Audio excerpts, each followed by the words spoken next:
Hi everyone. In this section, we'll be discussing about the user access control commands. If you remember, when we started this course, I told you one of the benefits of database management system is that you can control the access of users who can access that database. So within your organization, you may be having different teams, different employees who will look at different parts of the database. You do not want to show all parts of database to everyone. Moreover, you'd like to have the control that only few people can query your database or retrieve data from your database, so that your competition or other players cannot retrieve data from your database. So controlling the access to the database is done using these access control commands. A database can be accessed only by specified users in the database. So when we started working on the Postgres server, we had a default user called Postgres, and the password for this that was set when we installed Postgres on our system. If you want to create new users, there is a create user command. Create user statement will create a database account that will allow you to log into your database. The syntax for create user command is create user, and you mention the username. Specifying a password is optional. So if you want to specify a password, you will write with password and then you write the password within single quotes. After that, you can also write valid until. It is optional. You can give the expiration date of the username that you are creating. After the expiration date, that particular user cannot access the database.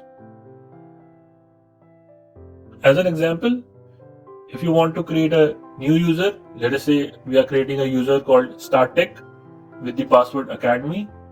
This is how we created create user StartTech with password Academy.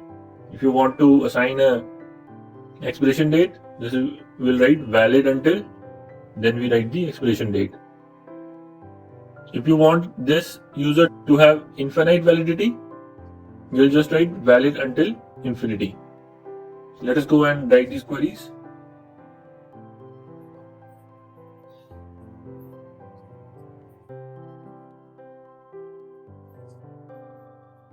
We'll create user StartTech with password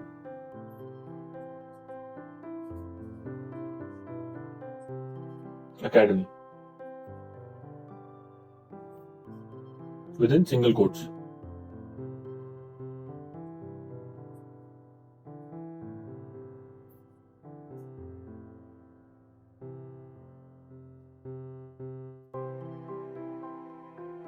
So this query ran successfully, and now we have a new user. To check that the new user was created, within this database, you can look at the login group roles tab, and within that, if you refresh, you'll see the StartTech is now a new user. Now that we have created a new user, we may want to control the access of this user to the database. So we may want that this user can only read data and not change the data in the database, or we may want this user to only be able to read and change the data and not delete the data. So all those different access can be provided using the grant and revoke commands. So if you want to give access to any particular command, you will use grant command.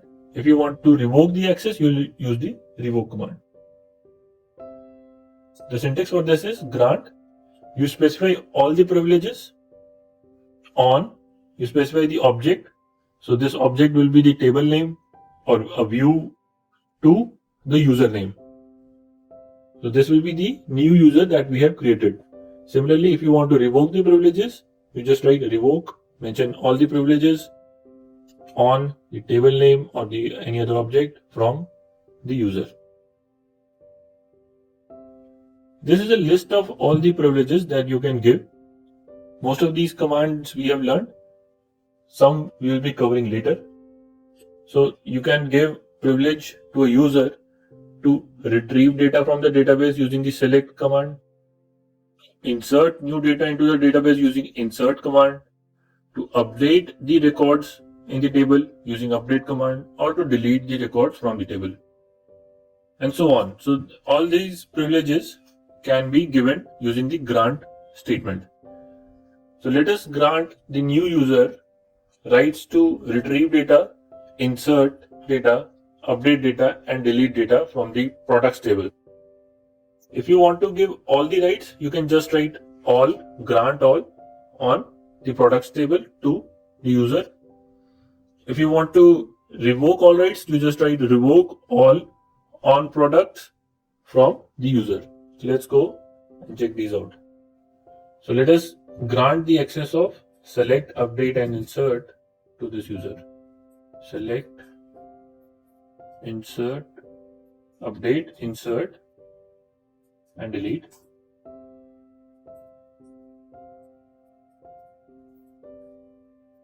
On the table name, which is products,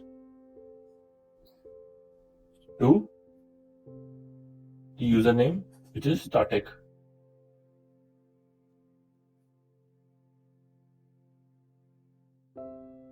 This query ran successfully, and now this user has the right to retrieve, update, insert, and delete data in the products table that we have. If you want to revoke the right to delete from the product table, you will just write revoke, delete,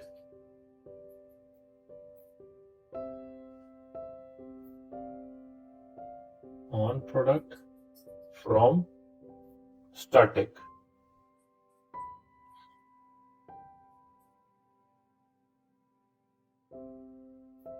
StarTech. This query also ran successfully, and now this user cannot delete any item from the product table.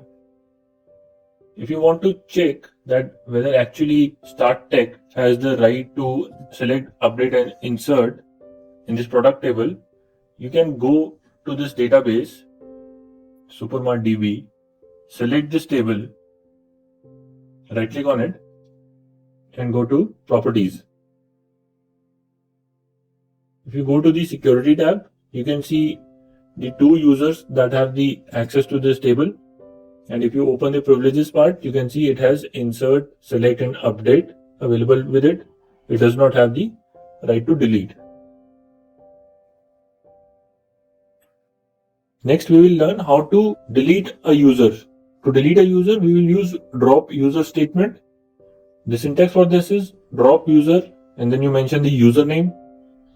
Just remember that if you want to drop a user who owns the database, you will have to delete the database, and then you will need to drop the user. Let us go and drop the new user that we created. Drop user, StarTech.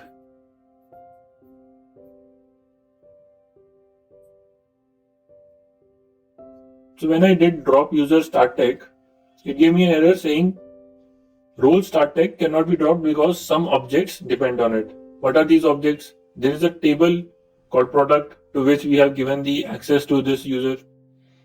You need to revoke the rights of this user on this table. After that only you will be able to remove this user.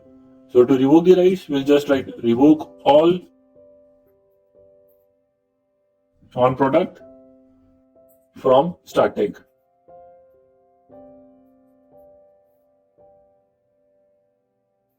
StarTech.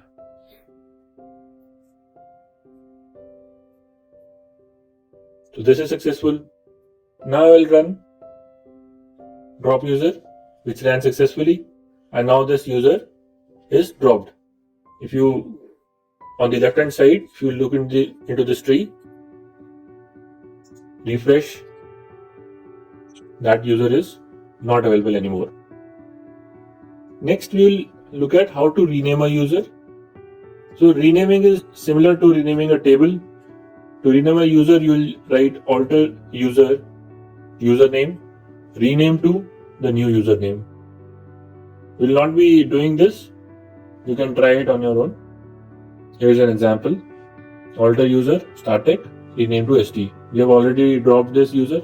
probably create a new user and you can rename it to something else.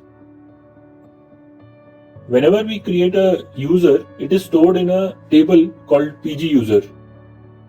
If you want to retrieve the details of all the users in your database, you can select username from this table. So this will give you all the usernames. If you do select star from this table, it will give you all details of the users in your database. So write select username. Note that it is not username, it is usename from PG user.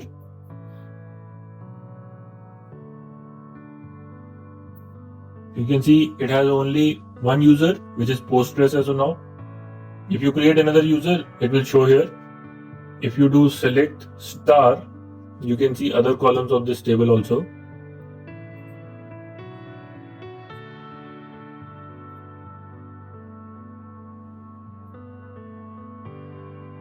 So you can see this is the information of this user.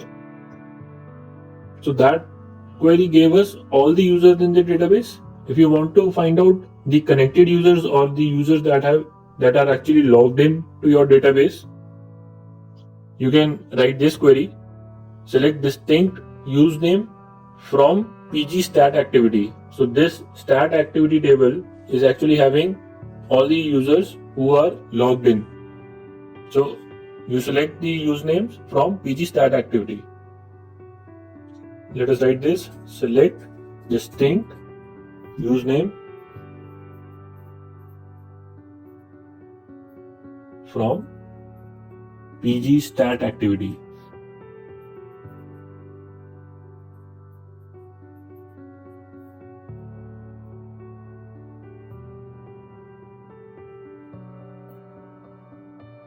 So we have received two users.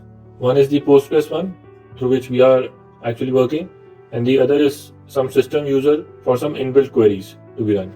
If you do select distinct star, you can see all the activities